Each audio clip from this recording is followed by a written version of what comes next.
Ex-press officer Claire Castro walang mukhang naiharap sa publiko matapos banatan si Mayor Baste Duterte. PBBM nanlilimos ng atensyon gamit ang pagkumpuni ng isyu at pananapo ng putik sa mga Duterte. Pero bago ang lahat, kung hindi pa kayo nakapag-subscribe sa channel na ito, please do subscribe para mas maging updated pa kayo sa mga susunod kong mga videos. Sa panibagong press briefing, tila halos maubos ang laway ni Auntie Claire. Mabahiran lang niya ng kasamaan ang pamilyang Duterte at pamumulaklakin ang pangalan ng kanyang pinupuring amo na si PBBM. Ito ay nag-ugat sa kanyang pahayag na hindi na umano kaya ni Mayor Baste na magsalita ng magaganda para sa Pangulo. Ngunit dahil sa katangahang ito ni Auntie Claire ay winaswasan ito ng taong bayan. Anila, bakit pa umano mag-e-expect ang Pangulo ng magandang salita galing kay Mayor Baste kung ang pamilya nila ay halos isuka na sa kanilang sariling bansa dahil kay PBBM at sa mga lipores nito? Yusek, magandang hapon. Yusek, may we have your palace's reaction lang po dun sa mga naging statement ni Mayor Baste. Una, he called President Bongbong Marcos as a liar. Sabi niya, press release lang daw yung sinasabi ni PBBM na reconciliation. And pangalawa, sinabi rin po niya, he is weak. Nakita daw natin yan sa midterm na talagang mahina siya, mayabang pa. Magsabi ng 12-0, natalo naman daw yung mga kandidato niya. Yun po muna, ma'am. Marami pa ba? Sige, hintayin ko yung iba pa niya mga sinabi. Unang-una, pinapansin pa ba si Mayor Baste Duterte sa kanyang mga sinasabi? Can we expect any nice word from him for the President? Expected na ganyan ang kanyang magiging reaksyon. Unang-una, patungkol sa liar, sino ba talaga ang liar? Ito ba'y patungkol sa sinasabing reconciliation? Sana po, napakinggan niya mabuti kung ano ang bawat salitang nanggaling sa Pangulo. Tinanong po siya ni Mr. Anthony Taberna kung open ba siya for reconciliation. If I'm not mistaken, that's the word. Open. Right? Not offer. So malaki po ang pagkakaiba ng open for reconciliation at nag-o-offer ng reconciliation. Bilang ama ng bansa, tatanungin siya kung siya ba ay open for reconciliation sa mga Duterte at sa ibang mga taong maaaring nag-o-oppose sa mga polisiya niya. Ano po ba ang dapat tugunan, ang maging tugon ng isang ama ng bansa? Dapat lang, opo, open siya for reconciliation. Sino ba ang matinong leader ang hindi open for reconciliation? Sa ngayon, alam niyo naman po siguro kung sino yung hindi open for reconciliation. At sinabi rin po ng Pangulo na hindi lamang po mga Duterte, bakit lagi po kasi sa kanila lamang nakatuon. Sinabi po, maliwanag, uulitin po natin, open for reconciliation ang Pangulo sa mga Duterte at sa lahat ng tao na maaaring oposisyon or may oppose or may oposisyon sa kanyang mga polisiya. Dahil gusto niya po na makapagtrabaho na maayos, magkaroon ng stability ang gobyerno para matugunan ang lahat ng pangangailangan ng taong bayan. So wala pong nagsisinungaling dito. So maaari lamang po na itong si Mayor Baste ay hindi niya naintindihan ang pahiwatig ng Pangulo patungkol sa reconciliation o siya ay napapaligiran ng mga fake news peddlers na kung ano-ano ang sinasabi sa kanyang mga idea. So nakakaawa po yung ganun. Okay, sa pangalawa, he is weak, mahina at mayabang. Sa isang eleksyon, hindi naman po talaga natin masasabi kung sino ang iboboto ng mga tao. Nirespeto po ng Pangulo kung ano po ang isinigaw ng bayan. Tandaan po natin, 6 ang nanalo po sa alyansa. Hindi po yan pangit na numero. Hindi lamang po, ang nais lamang po sana ng Pangulo, mas madami pa na nakasama mula sa alyansa. So ano po ang ipagyayabang ng Pangulo? 6 po ang nanalo sa kanya. At marami din po sa mga lokal at sa House of Representatives, sinasabi din po, ay marami din pa po kaalyado ang Pangulo. So, sa kanilang party po, 2 po, PDP ang nanalo. So, ano po ba dapat ang... Ayoko na pong ituloy ang aking sasabihin. So, yun lang po. Ano pa pong sinabi?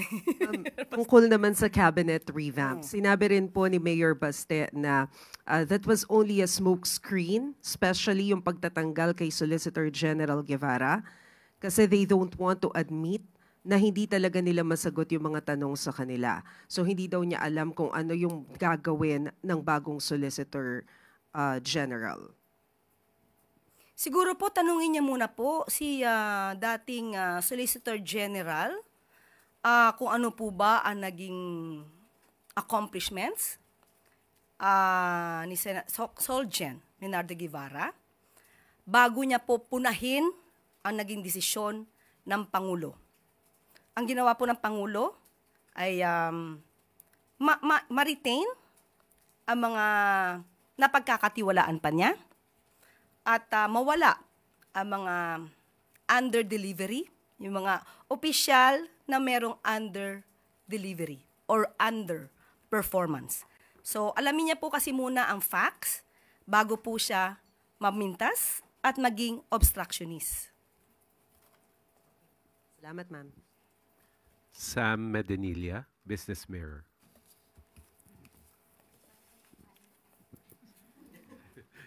Good afternoon, ma'am. Ma'am, yung regarding lang po dun sa 1+ ni President Marcos nung free rides during Sundays. Itatanong ko lang po kung magkano yung budget for that and kung saan po, bakit po hanggang 2028 lang yung project? Bakit hindi po siya even after the Marcos administration? Okay, unang-una sinabi din ng Pangulo, gusto ko lang itong ulitin, na sa ngayon po, ang nais ng Pangulo ay magtrabaho. Magtrabaho lang at iwasan ang pamumulitika. So, kaugnay na rin po ito sa kaninang tanong ni Ms. Maricel. Well, bakit? Bakit po nagkaroon ng ganitong klase na promo para sa family, para sa pamilya tuwing Sunday? Wala naman pong budget required for the MRT3 at LRT2. Yan din po ay ayon kay DOTR Secretary Vince Dizon. Dahil government run po ito, at karaniwan naman po pag Sunday ay hindi naman po napupuno ang LRT at MRT natin. So wala pong budget na required for this. At bakit hanggang June 2028, last Sunday ng June 2028? Dahil nais po ng Pangulo na bigyan din po ng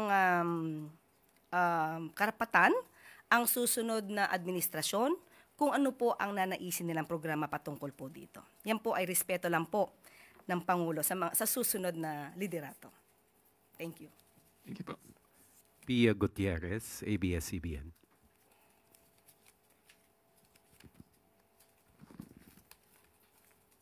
Ma'am, on the impeachment po, tatanungin ko lang kung may posisyon na po ba ang palasyo sa nangyayaring debate ngayon kung pwede mag-crossover sa susunod na Kongreso yung impeachment trial ni Vice President Sara Duterte.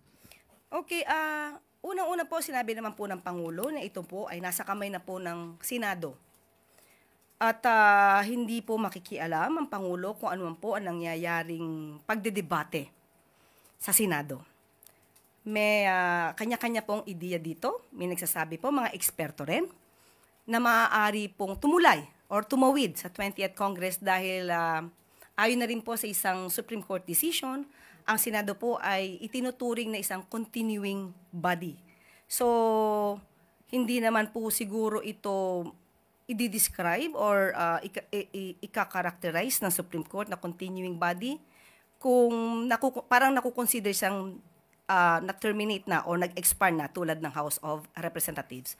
Pero kung ano po ang idea ng Pangulo patungkol dito, una po, maliwanag din sinabi ng Pangulo na impeach na po si VP Sara, kaya po hindi niya po ito papakialaman, wala po siyang anumang gagawin patungkol dito dahil lahat po na mangyayari ay nasa Senado na po. Ang gusto lamang po niya, para sa kalahatan, hindi lamang po para sa impeachment, dapat lang po manatili ang due process, manatili ang proseso. Kung ang proseso po ay kasama po dito ang pagtugon at pagtupad ng mga probisyon ng konstitusyon, dapat sundin kung ano ang nasa konstitusyon, kung ano ang nasa batas, at kung ano ang rule of law. Follow up lang po, because the impeachment is a public accountability mechanism. Nangangamba po ba yung palasyo na hindi na matutuloy yung impeachment trial, lalo na po at may mga kumakalat na balita na merong mga draft resolutions seeking to dismiss yung articles of impeachment against the Vice President? Kung matuloy po o hindi matuloy ang impeachment, mukhang hindi na po yan sakop ng ating Pangulo. Ang gusto lang namin pong parating, sana po ay wag ipahid sa Pangulo kung ano man po ang magiging desisyon ng Senado dyan. Kasi marami po tayo nakikita, katulad po ng ibang mga protesters, ginagalang po natin ang kanilang mga opinion at mga ginagawa. Protesters na gustong ipatuloy ang impeachment trial. Pero sana po ay iwaksin nila sa kanilang isipan na may kinalaman po ang Pangulo dito dahil yan po ay solely the responsibility of the Senate. Nasa kamay na po ng Senado kung ano po ang gagawin po nila dito patungkol sa impeachment proceedings. Last two questions. Mariz Umali, GMA Integrated News. Yusek, manghihingi lang po kami ng reaction ng Palace dito sa sinabi po na statement ni Representative Raul Manuel, and let me just quote what he said. Nagsabi na po ang impeached Vice President sa nahaharap naman siya sa Senado para sa impeachment trial.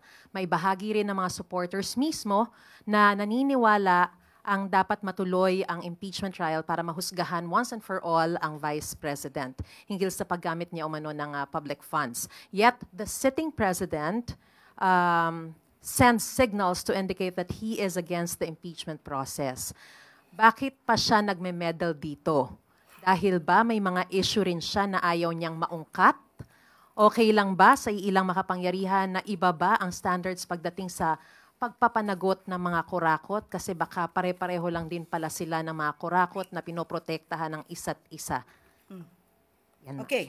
ang sinabi niya. We give respect to Representative Manuel. And we hope that he will also give respect to the President by not making and creating such kind of intrigues. Intriga po ito. Alam naman natin kung sino ang marunong at eksperto sa paggawa ng intriga at pagplanta ng ebidensya. So wag niya na po sanang gayahin ito.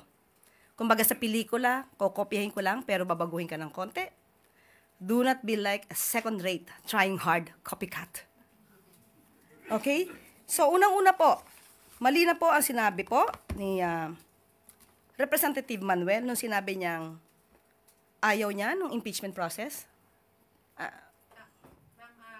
Sabi daw po niya na parang why is he sending signals that he is against the impeachment process. Okay. So, bakit pa siya nagme-meddle? Meron ba siyang isyong ayaw na Diba? Unang-una, wala po siyang sinabi na ayaw po niya ng impeachment process. Maliwanag po nung tinanong ito sa Kuala Lumpur, ayaw niya po ng impeachment. But the problem is, VP Sara is already impeached. So, ang magiging issue na lang dito, acquittal ba o conviction sa Senado. So, dapat i-correct po natin yan. Sinabi rin po ng Pangulo na let the process take its course. Proseso. So, ano pong signal ang sinasabi ni Representative Manuel na ayaw ng Pangulo sa impeachment process? Magkaiba po iyon. Maliwanag, uulitin po natin ulit. Maliwanag, ang gusto ng Pangulo, proseso, ayon sa batas, ayon sa konstitusyon. At gugustuhin po ba niya na ni Representative Manuel na lumabas na ang Pangulo ay nagdidikta? Nagdidikta sa Senado? At maipakitang isang rubber stamp lamang ang Senado. Hindi natin gugustuhin yon. At lagi naman pong sinasabi ng Senado na independent body sila. At meron tayong separation of powers. So, sa ganitong klase ng issue ng impeachment process, wag na po nating ikabit sa Pangulo dahil ito muli, sasabihin natin, ay katungkulan ng Senado. Pero ma'am, in terms of the question kung meron ba siyang itinatagong issue